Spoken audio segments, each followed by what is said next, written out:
Welcome to HGreg Lux. It's me, Sahar, and next to me is the 2023 BMW XM. This is a very significant model for the M series. It's the very first bespoke SUV plug-in hybrid. It features a V8 engine combined with the power from the electric motor. It gives you 644 horsepower and 590 pound-feet of torque. Get ready for it. It takes you 0 to 60 in only 4 seconds flat.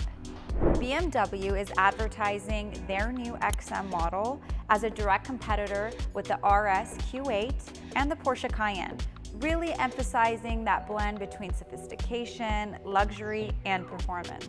The exterior design has been a point of contention with some of the critics, but the interior is said to be very luxurious.